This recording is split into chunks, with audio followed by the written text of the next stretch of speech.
For the staining demo, I'm only going to walk through and show you the steps. I highly encourage you to read everything in the lab manual. It's all really straightforward. Just read each line. The most important line is you do not use steel wool in any part of the staining process. I know that was on one of the quizzes. It's mentioned several times, but it seems kind of bizarre to use steel wool to apply the stain. But if you open up your stain and you find steel wool as you're spraying it out, because one of your classmates at some point in time has used steel wool. So we're only going to use the cloths that I provide to apply the stain. Do not use paper towels and do not use steel wool. Steel wool, you're just wasting the material. It's not meant for that. It's not what you apply the stain with.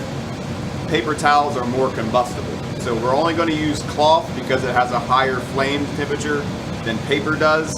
And then anything soiled with the stain, so any of the stir sticks, your gloves, or the cloths that you use will go into one of the burn buckets. We have 3 burn buckets throughout the room. Anything with stain on it goes in the burn bucket. We have several stains in the cabinet. I'm going to show you golden oak, but we typically have something that's reddish color and then 2 or 3 darker colors. So we have a light one and then we have some dark ones in a reddish color. I'm going to demo with golden oak and I'm going to show you that applied to some poplar and then to an oak product. And it will look slightly different from product to product. First thing, you're going to open your stain container with this little paint can opener. There's a lot of them all over the room. And you just kind of walk it around the edge. You want to make sure you're not splashing this anywhere. If it gets on your clothes, obviously it will stain your clothes. So once you've opened it, take a stir stick. And there's a lot of chunks in this. There's a lot of debris from the previous classes in this. I have to throw this can away. You want to stir all of the pigment that settles to the bottom and mix it into the solvents. So stain is basically a clay-like filler material floating in a liquid. You need to mix both of those together to get an even color right before you use it. So every 10 or 20 minutes, if you're applying a lot of stain, give it a stir.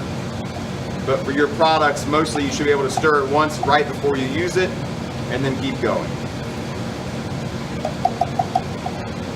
We can use the stir stick several times.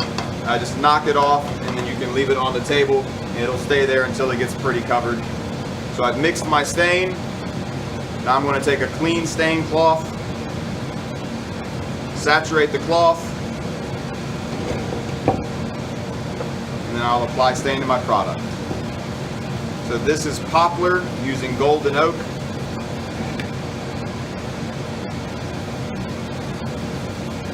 I'm just going to spread it all the way out on the surfaces. Make sure you get the end grain. The end grain can get very, very dark if you apply too much at once. So I typically start off by dipping my cloth onto a flat surface first, and then I'll apply on the end grain second, and then I'll cover the entire product. Again, technically in the demo, I'm not following what the steps in the lab manual says. So you should really look at the lab manual. The first 2 or 3 lines will tell you some very good tips that you should do. I'm just staining the top of this just to show you the color. So this is how you would apply the stain. Cover the entire product per the instructions in the lab manual. Make sure you get into the corners so that you have all the corners covered. A lot of people will just hit the corner and then not visually inspect it and it'll be kind of spotty. So make sure you apply stain in all the corners. Cover the entire product and make sure not to have glove marks as you're handling it.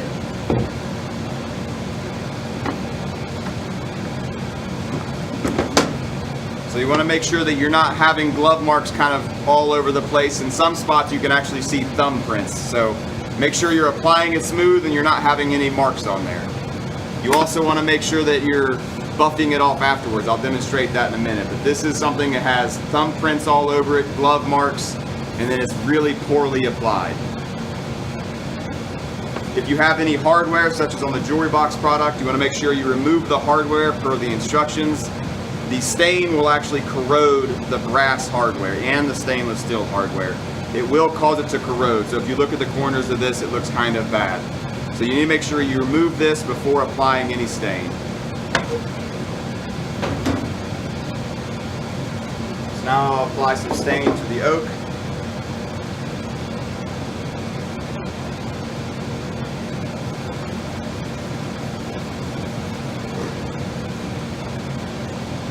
You can see there's a much different color from the oak and the poplar.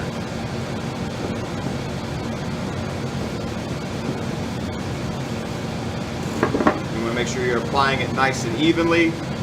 Again, I'm doing stuff that the lab manual does not suggest. I'm just showing you on the top of this what the color would look like.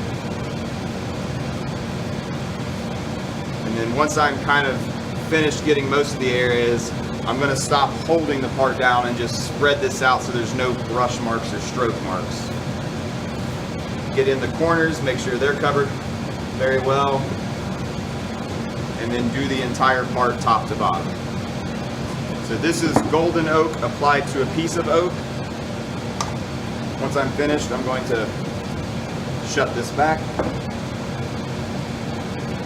And then this is golden oak as applied to poplar. So much different appearance. I'm going to let these sit and dry for about 10 minutes before I move on to the next step of buffing it off. While I'm letting those dry, I'll also show you, if you're doing your jewelry box, you want to make sure if you're going to put stain on the hardwood, you cover the entire piece of hardboard. Don't stain it to where you can see a clear line. That's very unappealing and would lower the value of this if you were trying to sell it. So everything we're grading on is anything that would lower the value if you're trying to sell the product. And if the customer were to open up a product and it had partially stained lines like this, they obviously wouldn't want it. So stain the entire piece uniformly. The hardboard should take up the color very uniformly.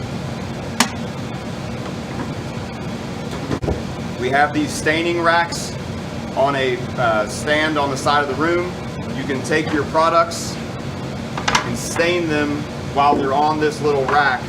Stain the product and then you can pick it up without having to touch it. So you can stain your items and move them. And you can also use this. These are probably drier than the table. The table surface typically has a lot of wet stain, and if you take your product and you put it on there, you're very likely going to get a lot of discolored marks all over your product. So you can wipe this off and throw the cloth in the trash can and make sure this is clean. You can take your product and put it face down on this, and now your product's not going to get dirty. You can stain it and then you can flip it over, stain the rest of it. Once you let your product dry for about 10 minutes, you're going to take a second cloth, or if possible, if the back of your primary cloth didn't get covered, you can use your original cloth. So sometimes the cloth is really long. You can use one end to apply the stain, one end to buff it. But in this case, I'm going to throw this in the burn barrel. And then I'm going to have to get a new cloth to buff the surface. You want to remove all of the residue that's left. So as I mentioned earlier, the stain is made up of a pigment and then a solvent layer, a layer like acetone. It kind of evaporates away. The solvent carries the pigment into the wood. Some of that solvent is left on the surface and some of the pigment is left on the surface.